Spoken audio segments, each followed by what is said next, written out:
pass it over to Krista. Thanks for joining us today. Thank you for having me. And thanks, Jamie, for the introduction and for helping to facilitate all of this. So as Jamie mentioned, my name is Carissa Halston. I am a doctoral candidate in the English department. I specifically focus on writing practices, which I'll talk about in a second or two, at the University at Albany, SUNY. Today, I'm going to give a presentation about equity in the classroom, from giving up to sharing power, 4 steps to equity in the classroom.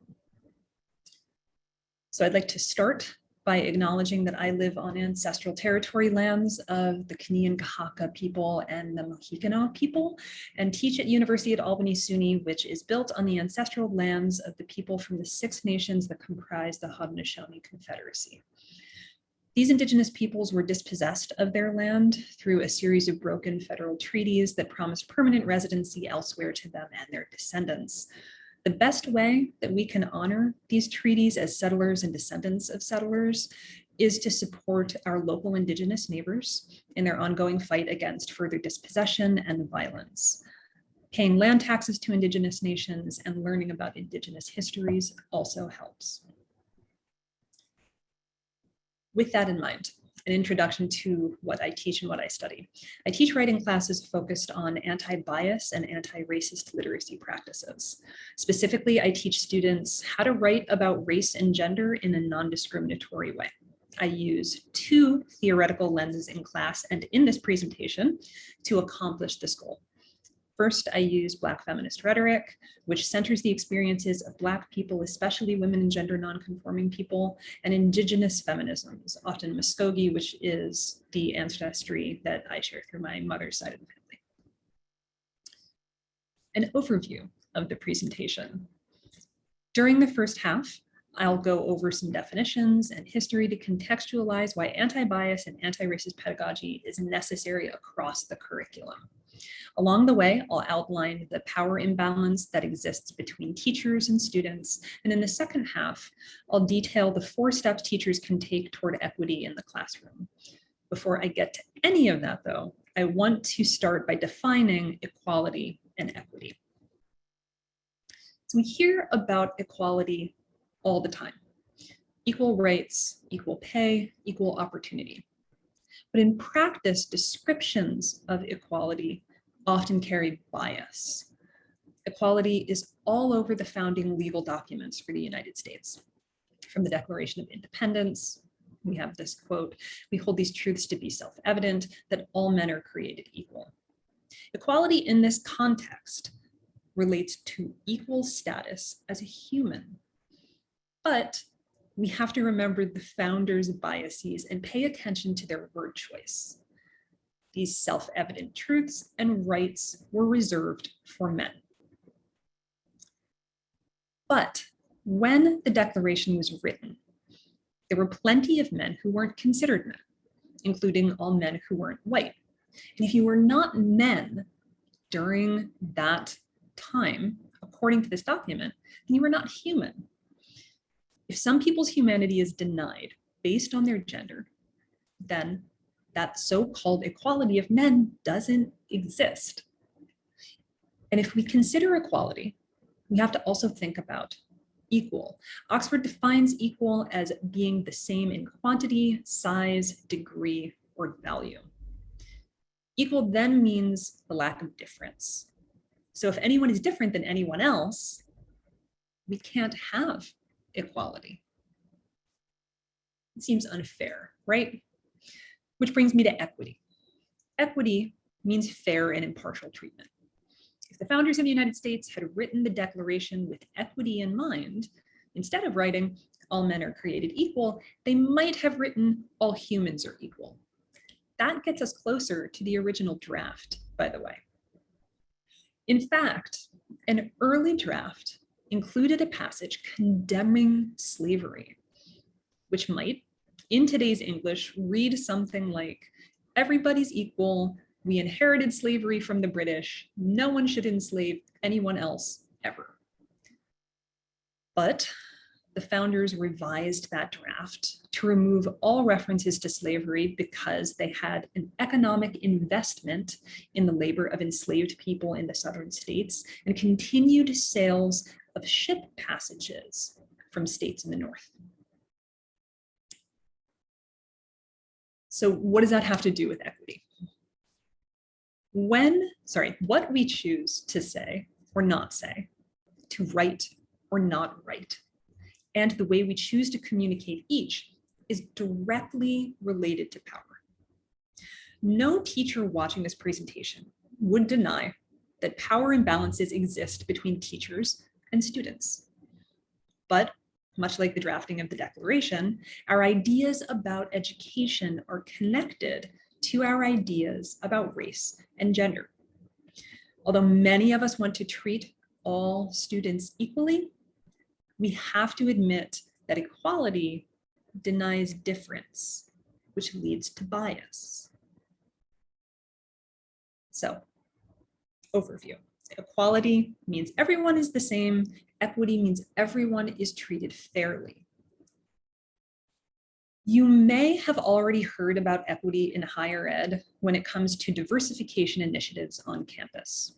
You probably have a diversity, equity, and inclusion department at your school. While many of us believe equity and diversity are related, they differ in terms of depth. Defina Lazarus-Stewart wrote about this distinction in 2017. Quote, diversity celebrates increases in numbers that still reflect minoritized status on campus and incremental growth.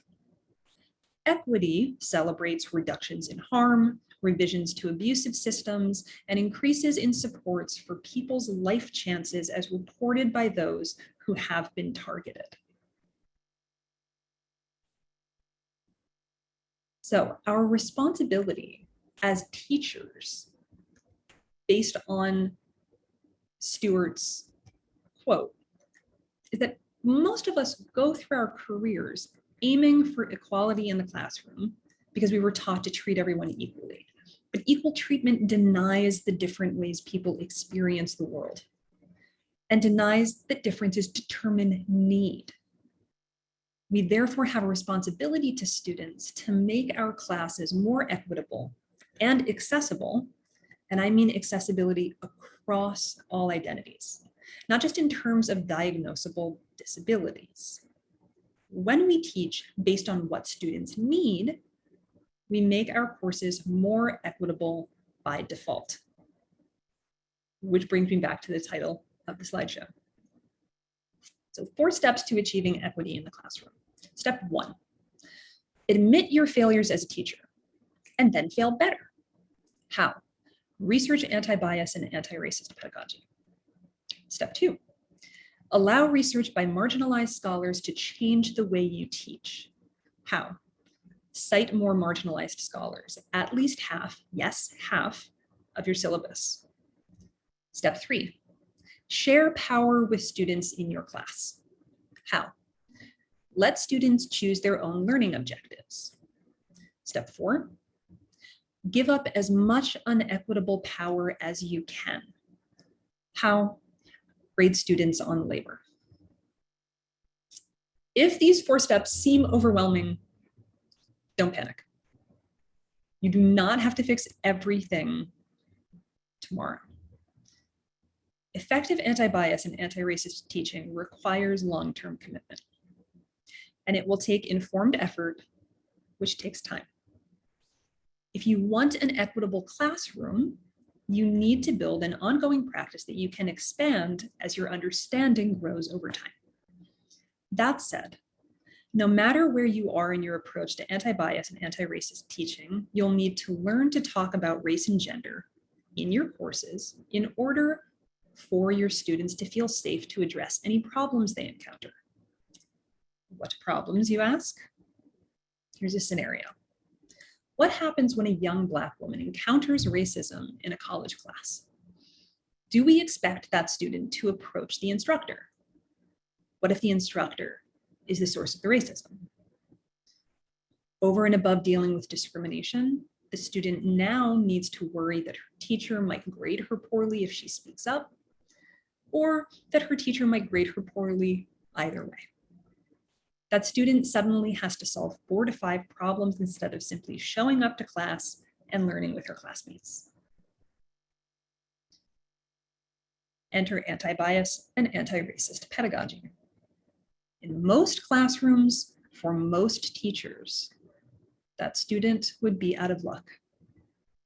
But when teachers commit to addressing race and gender in their classes, especially when they talk about how discrimination happens in their fields of study, students feel safe and comfortable approaching that teacher with problems related to race and gender because they know these topics are already part of their ongoing class discussions. Studying anti-bias and anti-racist pedagogy, especially in relation to your particular field, will make you more sensitive to the challenges students will face as they read for your class. Discriminatory reading and writing practices are everywhere. They're the rules that make us think the default identity of every person is or should be white and male and wealthy and able-bodied and straight and cisgender and American and neurotypical. Many of us aren't these things. You've taught students who aren't these things. Equity can help them succeed in your class despite bias. So now hopefully you're wondering where to start. Start with students' positionality. Positionality is a person's particular combination of self-determined identities. We all have a set of identities that correspond with race, gender, ethnicity, class, sexuality, religion, nationality, ability, etc. But we are more attached to some aspects of identity than others. And some of us feel disconnected from certain parts of our identities, even though they might seem obvious to other people. Here's an example. I am a light-skinned person of color. People sometimes think I'm white. Though I have European ancestry, I've never met my white relatives, so I don't identify as white. That's confusing for some people, and a pain when they expect me to make it easier for them. For that reason, and a slew of others, be careful not to assume any aspect of a student's identity. We can't be absolutely certain of how anyone's identities converge or how that convergence affects them. But we can make race and gender an open topic for discussion in our classrooms. You will likely feel uncomfortable if this is new to you. In fact, you will likely continue to feel uncomfortable in new ways, even as you get used to having these discussions. You are in a powerful position if you've never considered these issues. Speaking of your position, even if we don't know for sure how students identify, we can ascertain certain differences based on our roles as teachers. As I implied earlier, teachers have more power in the university than students do. Therefore, students behave differently around us than they do around their classmates. Now let's apply a student's specific positionality to that power differential. I mentioned just before the presentation began, I am a student. I am a gender fluid, multiracial, queer, Arab American doctoral candidate in the English department at the University at Albany. I mention these aspects of my identity because they influence how I see the world, but also because positionality affects how students approach teachers in the classroom. So based on my positionality and yours, if I were a student in one of your classes, I might need to do some mental calisthenics to figure out how you see the world, and more important, how your view affects your teaching and how I can see your view to be successful in your class. That sounds like a lot of work, right? We expect students to perform these calisthenics in all of their classes. And since most professors are white, cisgender, straight, and able-bodied, that means white, cisgender, straight, able-bodied students have an advantage in tapping into the cultural expectations that professors use when teaching. These expectations are and are not our fault. Even before we teach our first class, we inherit other people's biases. our family members, our friends. And when it comes to education, the biases we value most, we learn from our teachers. Which requires a brief history lesson on racial bias in education. We have decades of research about racial inequality in education. Not to be confused with inequality. Inequity means unfairness. It's baked into the bread we feed to kids in public school cafeterias across the country. Black students are regularly dismissed by teachers of all races. Students who've learned to assimilate in the classroom, especially students who code switch from global Englishes to edited American English, tend to perform better in class. Global Englishes include everything from African American English to Spanglish to Creole to the Englishes spoken in grammar schools in Asian countries in the Pacific Islands. Of course, students are more than the languages they speak and their ascribed racial identities. But racialized students face multiple sources of discrimination. Here's an example. Public schools in the United States are funded by property taxes. So a school's budget depends on the cost of the homes in the neighborhoods where the students live. This practice disadvantages students who live in low-income neighborhoods. But neighborhoods' income level in the United States have long been racialized. Redlining, a racially discriminatory practice introduced after the Civil War and supported by federal legislation from 1934 through 1968, made it legal for bankers to refuse to grant mortgages or any bank loan to repair or renovate residential property in a neighborhood where non-Caucasian people lived. These neighborhoods were bordered in red on maps that bankers would reference to approve or reject loan applications, depending on the applicant. Even a white applicant trying to buy a house in a redlined neighborhood would be rejected. Although redlining has been outlawed, its effects still harm Black students.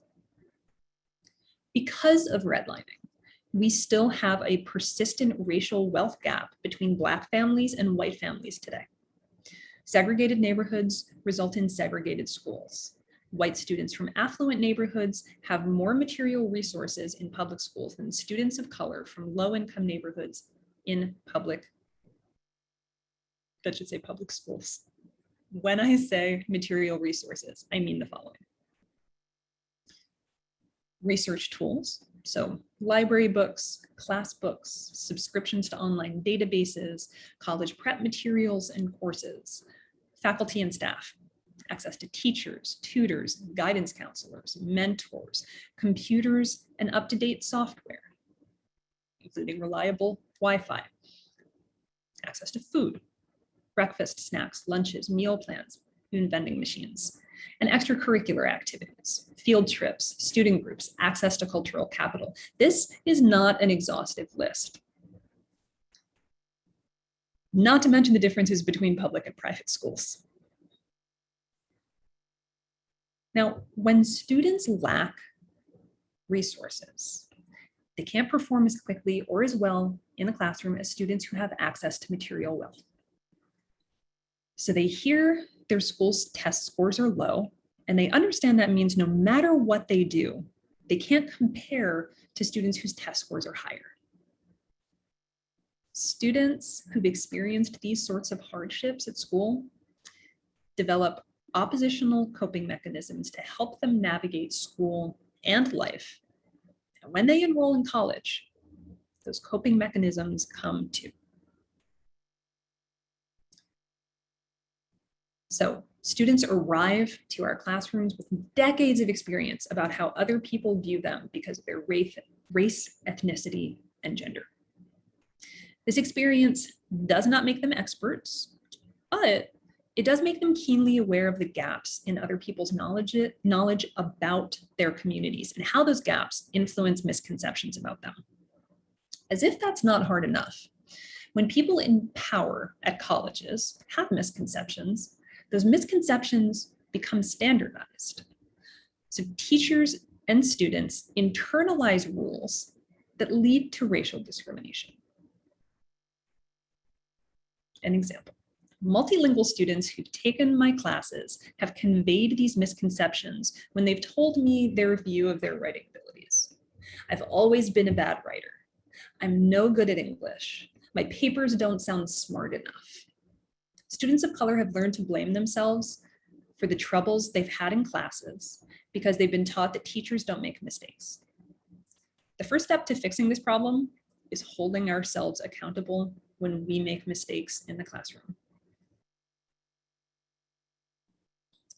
Dylan William, a British education specialist who writes about formative assessment, says the most successful teachers recognize their own failures as teachers. Further, the most successful teachers also make changes when they recognize their own errors in the classroom so that students don't suffer the consequences of the teacher's mistakes. As a result, their subsequent lessons reach more students than if the teacher had continued with their usual approach, acting as if nothing needed to change. Consider accountability in terms of trust. There's no system that protects students from teachers' failures. When we fail in the classroom, no one gives us a failing grade. No one docks our pay. But if we hold ourselves accountable to our students and their success, we can both correct our mistakes and make it up to our students when our errors cause them to fall behind. That might mean building lesson plans to reach the student who's least prepared or informed about your subject. The student who has the least advantages or most disadvantages, depending on your view. It is okay to prioritize the students who need us most. It's okay to write lessons for them first, last, and always. Who are these students who need us most? I don't like the term marginalized because it defines people by something that's done to them. But there's not a simpler term to encompass them, so I will use several. By marginalized students, I mean students of color, especially Black students, especially women and gender nonconforming students, especially queer and trans students, especially poor students, especially undocumented students, especially students with disabilities. These are the students who need equitable classrooms most because these are the students who experience high levels of systemic discrimination at school. Step one toward equity in the classroom, admit your failures related to bias and racism. How? Learn about your biases. We all have them by reading about anti-bias, anti-racist pedagogy. At the end of this slideshow, I'm going to include a list of books to read. After you learn about biases in general, you should also research the biases in your field. It'll help you be an honest, supportive mentor to students who decide to major in your field. And if you think there's no bias in your field, the next slides are for you. I once attended a talk that a Brazilian astrophysicist was giving about her research about dark matter particles, which is the space that physicists know exists in deep space, even though it's invisible. The scientist giving the talk explained she had to fight for resources, for respect, for everything at work because of the rampant sexism in academia and physics. She said, "We hear the word scientist and we imagine a man." An audience member raised her hand and said, "Same thing happens in the humanities. We hear poet, novelist, writer. We picture a man." Bias exists in every field, and it affects students' research. The next few slides provide a real example from a SUNY school near Syracuse. Robin Wall-Kimmerer is a botanist, forestry teacher, and citizen of Potawatomi Nation. In her book, Braiding Sweetgrass, Kimmerer writes an essay about mentoring a graduate student who wanted to test a hypothesis that explained the disappearance of sweetgrass. The hypothesis was based on indigenous epistemology. Quote, "If we use a plant respectfully, it will flourish. If we ignore it, it will go away. Do these two different harvest methods contribute to decline? Unquote. The non-Indigenous dean at Kimmerer's school called it a waste of time. Quote, anyone knows harvesting a plant will damage the population, unquote. Here's a longer quote from Braiding Sweetgrass. Getting non-Indigenous scientists to consider the validity of Indigenous knowledge is like swimming upstream in cold, cold water. They've been so conditioned to be skeptical of even the hardest of hard data that bending their minds toward theories that are verified without the expected graphs or equations is tough. Couple that with the unblinking assumption that science has cornered the market on truth, and there's not much room for discussion. Undeterred, we carried on. The outcome. Kimmerer continued to mentor the graduate student who spent 2 years working on the thesis project to prove or disprove the hypothesis the Indigenous farmers had posed to the botanists. The hypothesis turned out to be correct. Cutting the sweetgrass causes it to grow. Leaving it alone causes it to wilt and die. But if Kimmerer hadn't insisted on the value of Indigenous epistemologies, the grad student wouldn't have been able to complete what became groundbreaking research. Varied perspectives can yield innovative results. So what does that mean for our work in the classroom? We can counter biases in our field by citing scholars who incorporate varied perspectives into their work. By citing, I mean when we write and when we choose course materials for our syllabi. Step 2 toward equity in the classroom. Cite more marginalized scholars and let them affect the way you think about your field and how you teach. How? Devote half your syllabus, at least half, to marginalized scholars. Caveat. Adding more marginalized scholars to your syllabus won't make your class more equitable unless you're using these scholars' work to support marginalized scholars now and in the future. Cite these scholars with the same depth and enthusiasm you have for scholars who've always been respected in your field. And while you're at it, consider the ways the writers you've always cited have influenced your thinking. In other words, who's on your syllabus? How do you talk about those scholars in your class? Based on those perspectives and how you present them, can all the students in your class envision themselves succeeding in your field?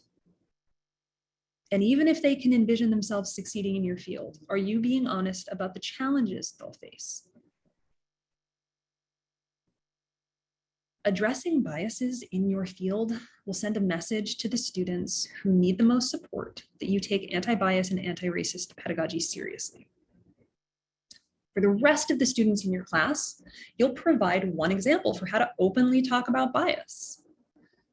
In terms of trust, it also conveys that you take them seriously as potential colleagues. This is the first step toward sharing power with students, which leads me to step 3. This one's fun, I promise. Step 3 toward equity in the classroom, share power with your students. How? Let them choose their own learning objectives. In my experience, most teachers ignore learning objectives. We have to put them on our syllabus. We sometimes didn't even write them ourselves, but the objectives don't affect our approach to class. Yet students don't know that. So why not let students set their own goals in your class? Ask students what they want to learn. Ask them what you want them to notice on their assignments. No, ask them what they want you to notice on their assignments. Give them a chance to steer and track their own academic progress. You will get to find out what students know about your field, what questions they have for you about your professional experience, what innate curiosity they have if you give them the chance to express it.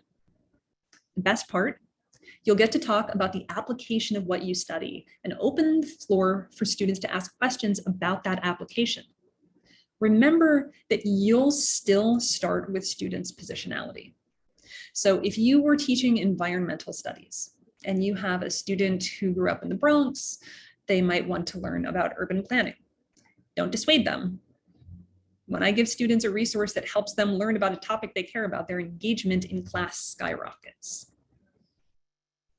So with guidance to ensure specificity and a trackable goal, as well as specific feedback, self-determined learning objectives can increase the confidence levels for every student who measures their progress across assignments.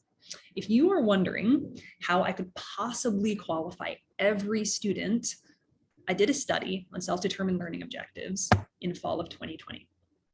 12 students participated, rating their confidence about their writing skills before they began the study.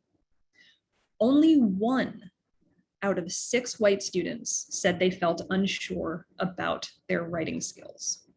Conversely, only 1 out of 6 students of color said they felt confident about their writing skills. However, across the board, every student said tracking one goal across multiple assignments helped them grow or gain confidence in their writing abilities. Not only that, they also connected metacognitive lessons to their progress. In other words, they thought about their own thinking, noticing new research habits and preferences for one method of drafting over another. When students have a chance to choose and measure their own goals, and teachers respond to their work in light of the students' choices, the students gain power that is usually reserved for teachers.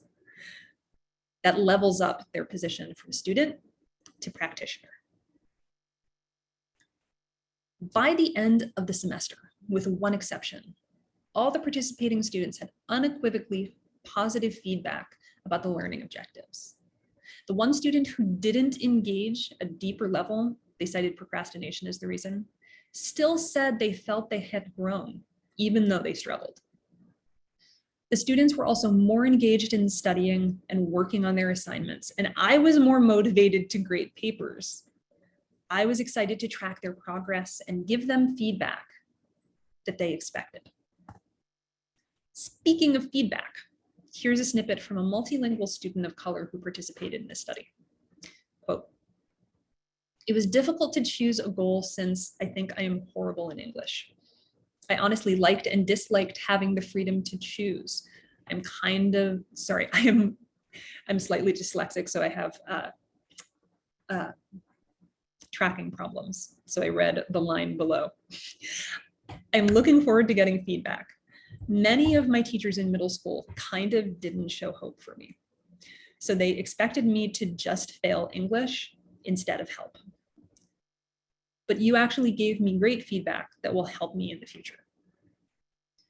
For this student, having the freedom to choose their own learning objective both made them feel more engaged in class and mitigated negative experiences they'd carried from middle school to college. Letting students choose their own learning objectives is anti-racist work. It's reparative, and it bolsters their confidence and their engagement. So self-determined learning objectives make class more collaborative and equitable. And many of the students said they were likely to set goals in future classes, empowering all around.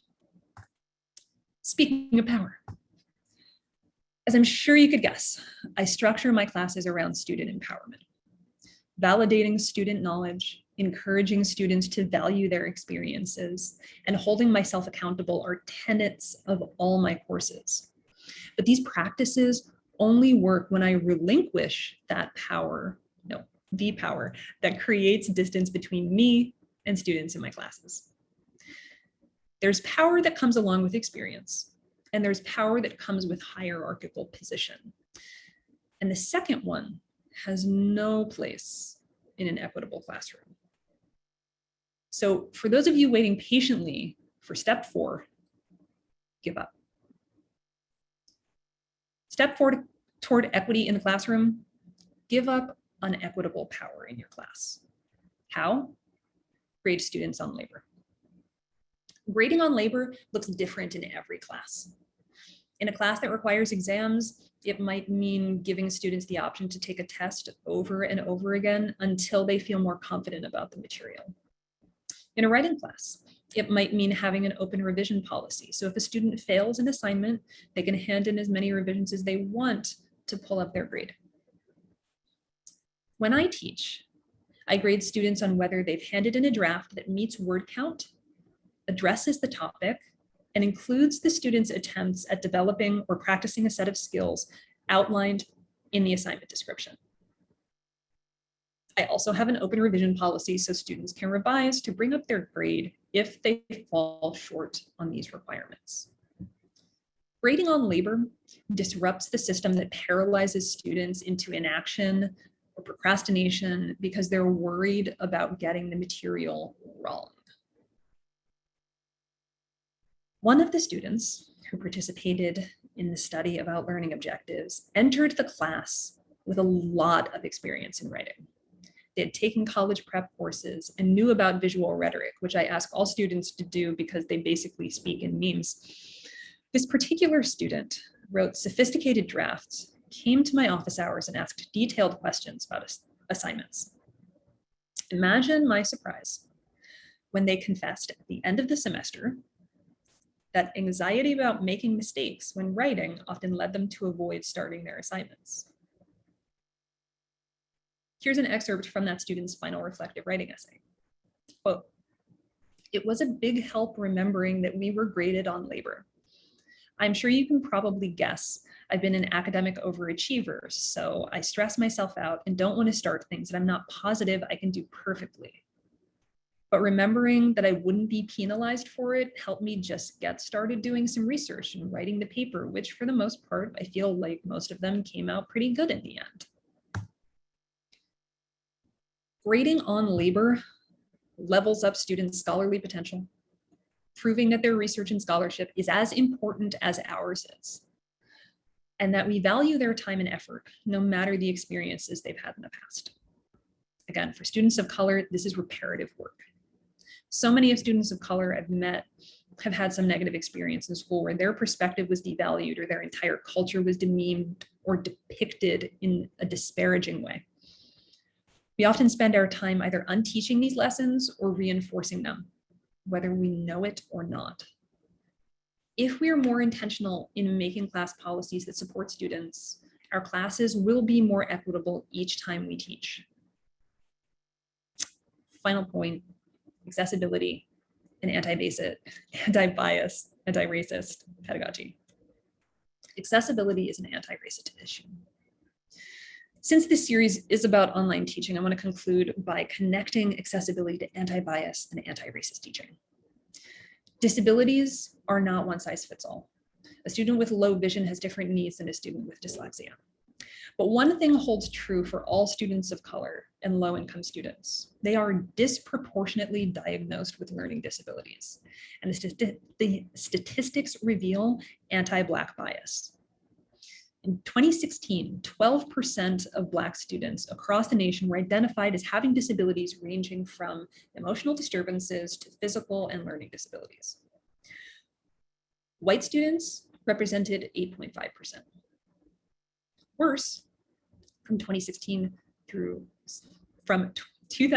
through 2016, at least 30% of students reported under the category of emotional disturbance exited special education and school by dropping out. In So You Want to Talk About Race, Ijoma Oluo warns readers not to pathologize Black and brown student struggles because it needlessly overburdens educators who focus on helping students with disabilities. And if that student doesn't have a disability, they're not getting the help they need. Taken in tandem, this data means many Black students' emotional struggles are pathologized. And for 30% of them, the education they receive makes college an impossibility. But even the disabled students of color who do make it to college do so after experiencing multiple sources of systemic discrimination in schools. Quote, disabled kids of color are the most likely group to be made victims of overly punitive school discipline and criminalization, unquote. So how can we help disabled students? The very least we can do is use technology to make our classes accessible to students with disabilities, but I'd recommend going one step further. And this might be difficult if you teach large classes, but I believe it's worth the effort. When you notice a student struggling, regardless of whether they have an official diagnosis, ask them how you can help. They might mention something that will remind you of what it's like to not know everything you now know about your field. Something that changes your perspective on how to teach a lesson. Or they might need a referral to the Office of Disabilities. Or they might just need someone to listen. Whatever the outcome, make the effort. Prioritize the students who need you most. If you spent the last 3 slides hoping I'd teach you how to get started on making your class more accessible in terms of technology, there are definitely people who are more educated than I am on that front. David Wolf did a SUNY Otter presentation during June's webinar, Leave No One Behind, Accessible and Equitable Synchronous Online Instruction. And Stephanie Malmberg's presentation from that same month covered inclusive and equitable technology. I'm sure you noticed today's password, equity. And now, as promised, the recommended reading for anti-bias and anti-racist pedagogy. As you read that, I am going to look in the chat at questions, and thank you for listening.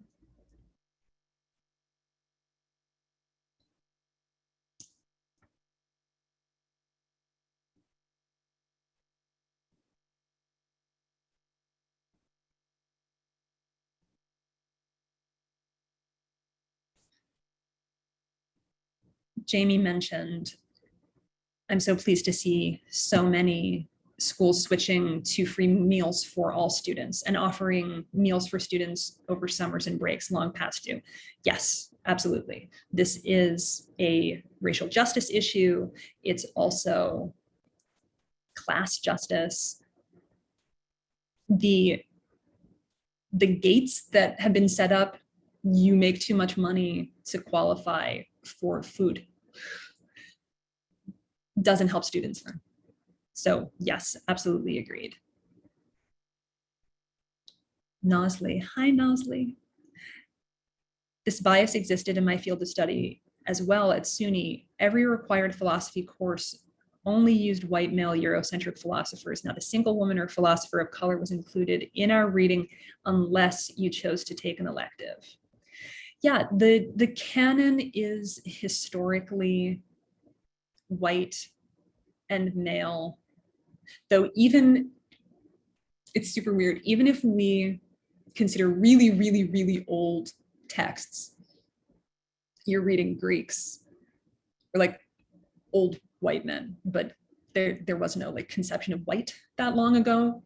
Even that history has been whitewashed. So it's really, really frustrating, like even within philosophy departments, how you're not going to get varied perspectives unless you search them out.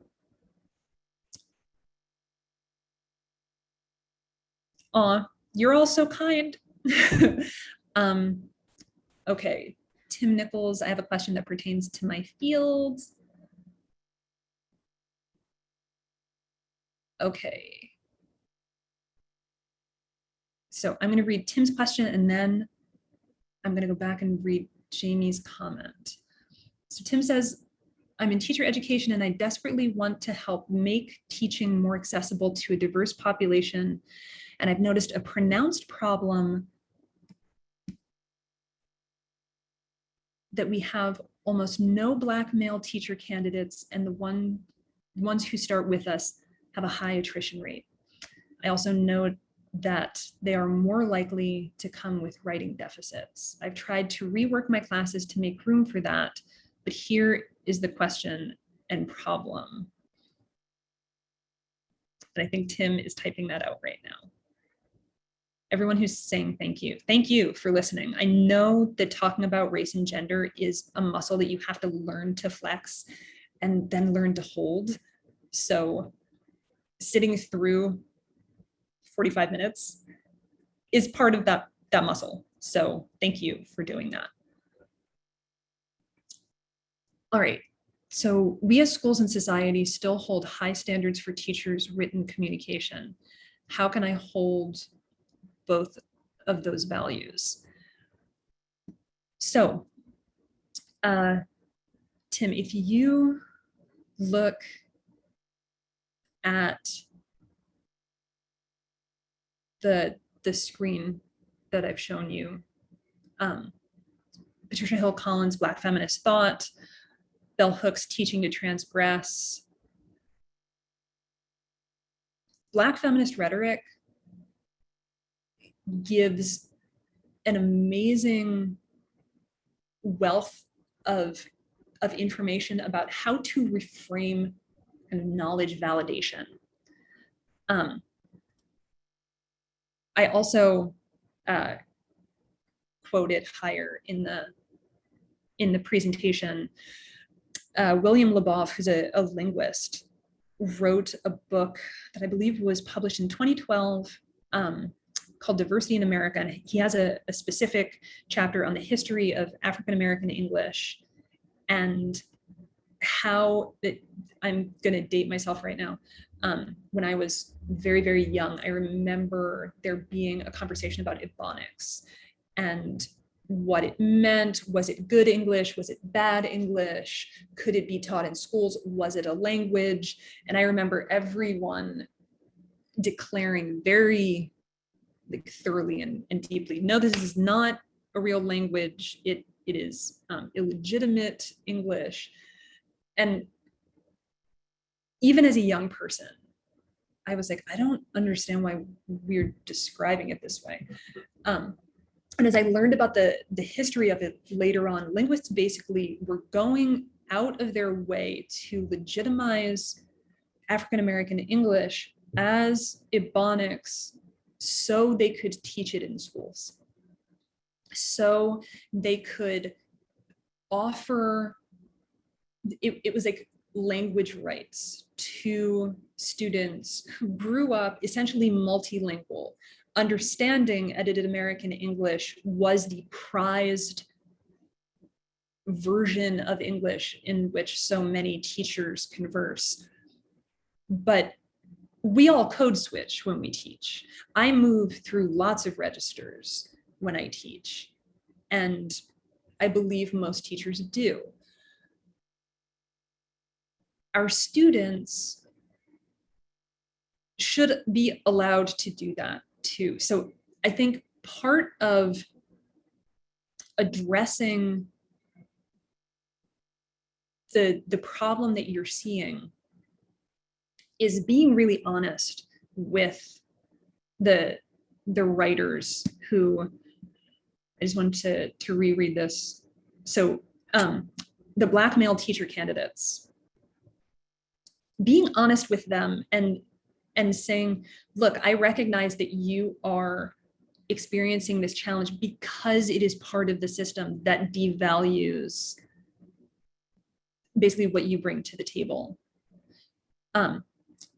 Give them books by Black male linguists or multiracial male linguists. I'm gonna type the title of an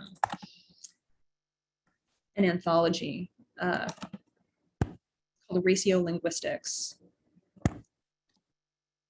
and it's edited by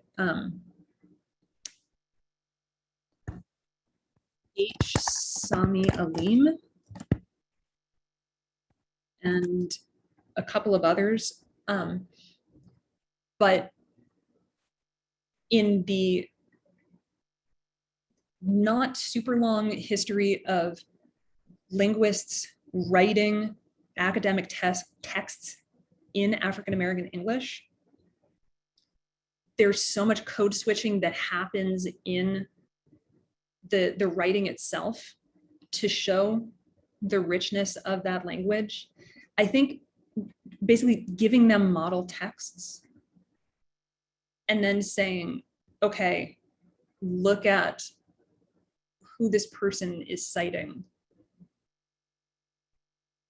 There's another like bibliography's worth of model texts to look at. I hope that makes sense. Because you don't need to explain to them academia is super white. The canon is really oppressive. They know that. I think what they want are probably resources to endure that and grow and see who is changing our view. That's very helpful. Thank you so much, Chris. Yeah, absolutely.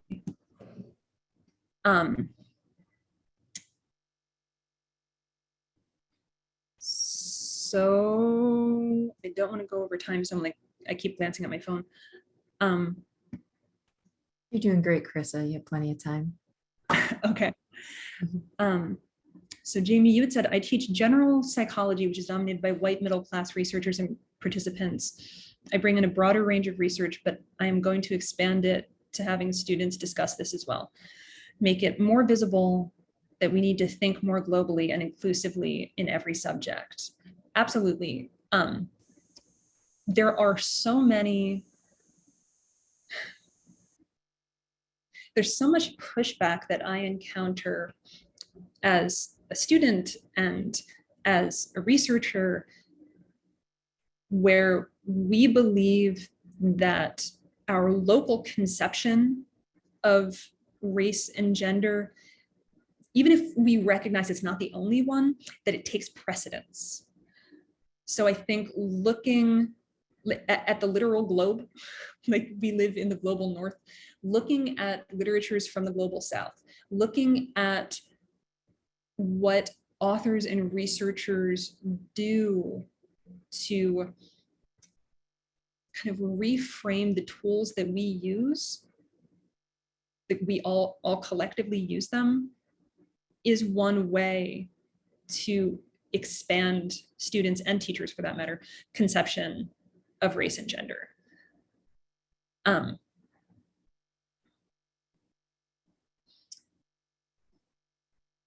So Nazli, we have to have a conversation about philosophy on another date.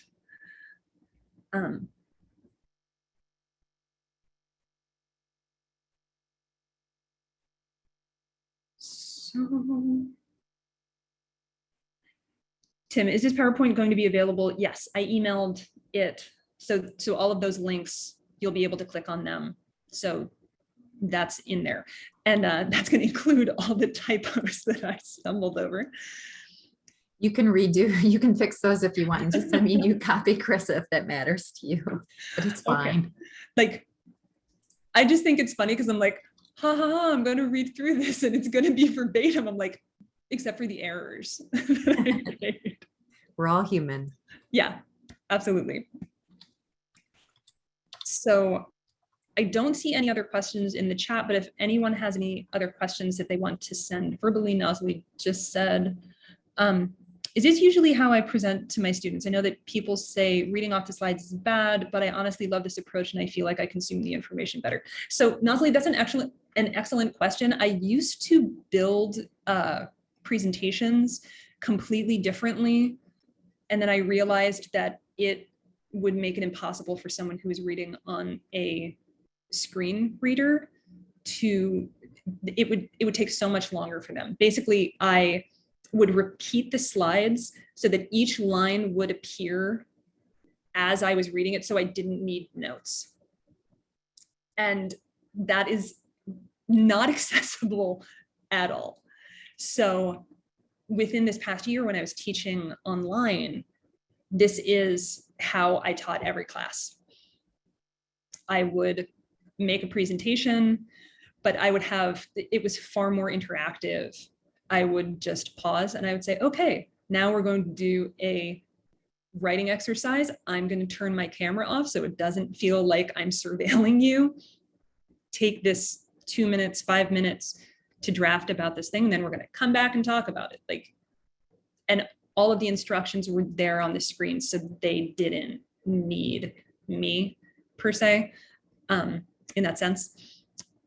So yes, this is absolutely how I make presentations. So yeah, more cognitive load, yes.